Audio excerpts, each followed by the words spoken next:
তাহলে বুঝতে পারছো হামিমের কোনো অর্থ নেই। হামিম, আলিফ লাম মিম, এগুলোর অর্থ শুধুমাত্র আল্লাহ পাক জানেন। কথা বুঝতে পারছো? তাহলে হামিম এর কোনো অর্থ নাই। হামিমের অর্থ হামিম, তানজিলুল কিতাবি মিনাল্লাহিল আজিজিল হাকিম। এটা দেখো কত সুন্দর একটা মজার বিষয়। পৃথিবীতে অনেক মানুষ অনেক কিছু বানায়, যেমন বিজ্ঞানীরা অনেক বড় বড় বিমান, জাহাজ, তারপর অনেক বড় বড় গ্রহতে তারা যায়, হ্যাঁ, অনেক বড় বড় তারা জিনিস বানায়। তখন আমরা কি বলি? তার এটা।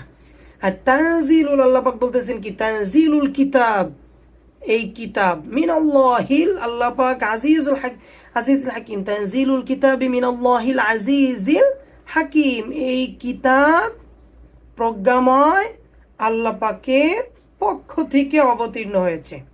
তানজিলুল কিতাব মিনাল্লাহিল আজিজিল হাকিম। কথা বুঝতে পারছো? এই কিতাবটা কার? এই যে কোরআনটা আমরা পড়ি, এই যে কোরআন, এই কিতাবটা কার? বলো, এই কিতাবটা কার?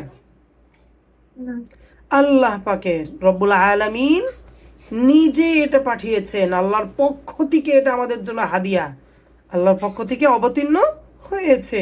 বুঝতে পারছো?